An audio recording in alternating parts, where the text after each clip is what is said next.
Aquí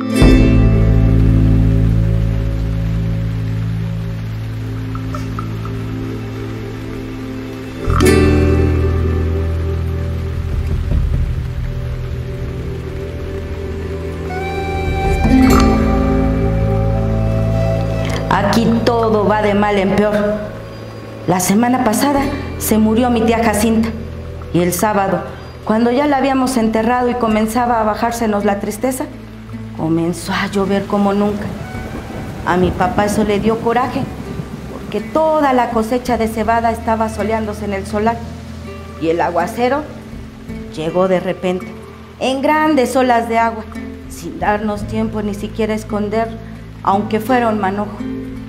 Lo único que pudimos hacer todos los de mi casa fue estarnos arrimados debajo del tejabán, viendo cómo el agua fría que caía del cielo quemaba aquella cebada amarilla tan recién cortada. Y apenas ayer, cuando mi hermana Tacha acababa de cumplir 12 años, supimos que la vaca que mi papá le regaló para el día de su santo se la había llevado el río. El río comenzó a crecer hace 3 noches, a eso de la madrugada. Yo estaba muy dormido y sin embargo el estruendo que traía el río al arrastrarse me hizo despertar enseguida y pegar el brinco de la cama con mi cobija en la mano, como si hubiera creído que se estaba derrumbando el techo de mi casa. Pero después me volví a dormir porque reconocí el sonido del río y porque ese sonido se fue haciendo igual hasta traerme otra vez el sueño.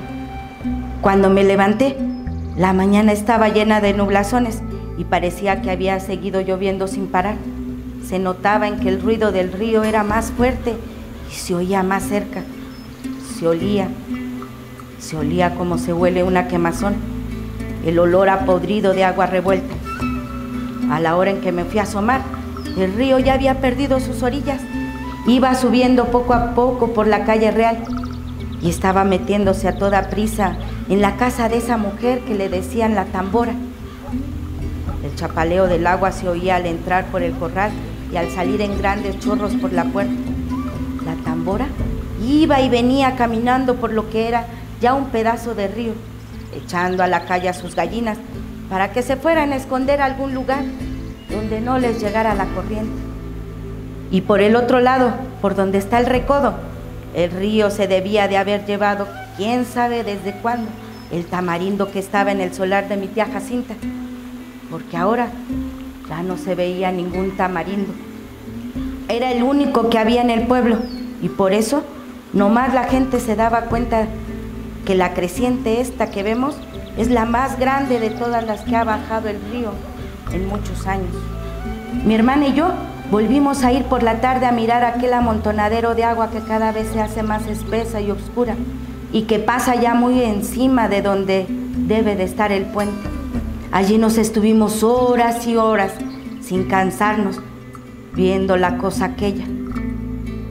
Después nos subimos por la barranca porque queríamos oír bien lo que decía la gente, pues abajo, junto al río, hay un gran ruidazal y solo se ven las bocas de muchos que se abren y se cierran, como que quieren decir algo, pero no se oye nada. Por eso nos subimos por la barranca, donde también hay gente mirando el río y contando los perjuicios que ha hecho.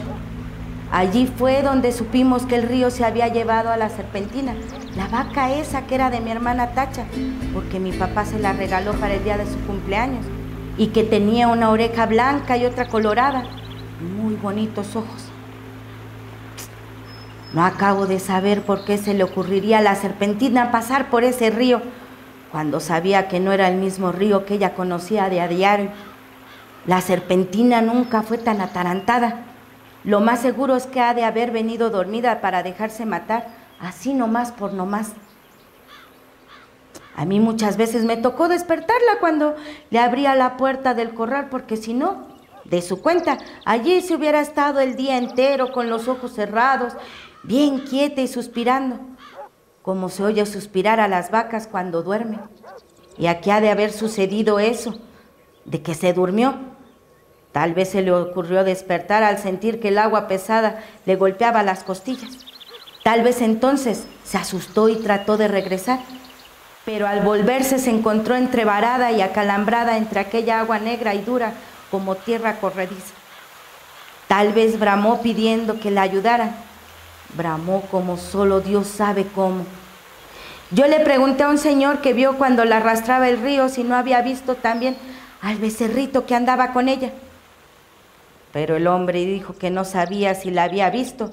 Solo dijo que la vaca manchada pasó patas para arriba, muy cerquita donde él estaba, y allí dio una voltereta y luego no volvió a ver ni los cuernos ni las patas, ninguna señal de la vaca. Por el río rodaban muchos troncos de árboles con todo y raíces, y él estaba muy ocupado en sacar leña, de modo que no podía fijarse si eran animales o troncos los que se arrastraban. No más por eso, no sabemos si el becerro está vivo o si le fue detrás de su madre río abajo. Si así fue, que Dios los ampare a los dos. La apuración que tienen en mi casa es lo que pueda suceder el día de mañana, ahora que mi hermana Tacha se quedó sin nada, porque mi papá con muchos trabajos había conseguido a la serpentina desde que era una vaquilla para dársela a mi hermana, con el fin de que ella tuviera un capitalito y no se fuera a ir de piruja, como lo hicieron mis otras dos hermanas, las más grandes. Según mi papá, ellas se habían echado a perder porque éramos muy pobres en mi casa y ellas eran muy retobadas. Desde chiquillas ya eran rezongonas y tan luego crecieron, les dio por andar con hombres de lo peor, que les enseñaron cosas malas. Ellas aprendieron pronto y entendían muy bien los chiflidos cuando las llamaban a altas horas de la noche.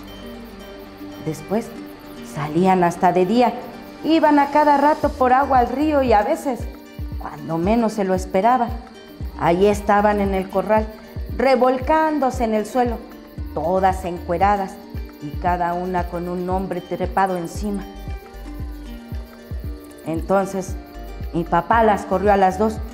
Primero les aguantó todo lo que pudo, pero más tarde ya no pudo aguantarlas más y les dio carrera para la calle. Ellas se fueron para Yutla, o no sé para dónde, pero andan de pirujas. Por eso le entra la mortificación a mi papá, ahora por la Tacha, que no quiere que vaya a resultar como sus otras dos hermanas, al sentir que se quedó muy pobre, viendo la falta de su vaca, viendo que ya no va a tener con qué entretenerse mientras le da por crecer y pueda casarse con un hombre bueno, que la pueda querer para siempre. Y eso ahora va a estar difícil. Con la vaca era distinto, pues no hubiera faltado quien se hubiera animado a casarse con ella, solo por llevarse también aquella vaca tan bonita. La única esperanza que nos queda es que el becerro esté todavía vivo.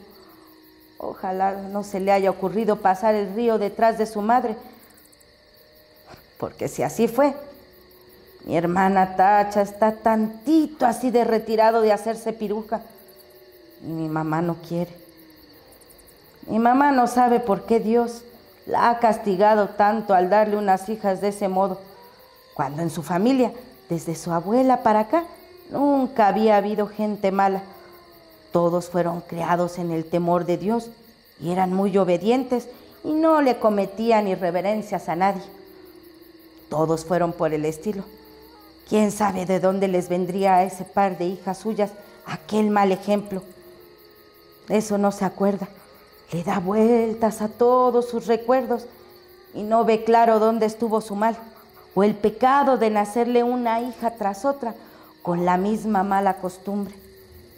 No se acuerda, y cada vez que piensa en ellas, llora y dice: que Dios las ampare a las dos. Pero mi papá alega que aquello ya no tiene remedio. La peligrosa es la que queda aquí, la Tacha, que va como palo de ocote, crece y crece, y que ya tiene sus comienzos de senos que prometen ser como los de sus hermanas, puntiagudos y altos y medio alborotados para llamar la atención.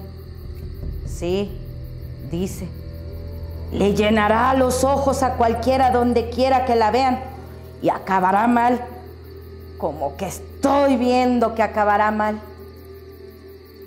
Esa es la mortificación de mi papá.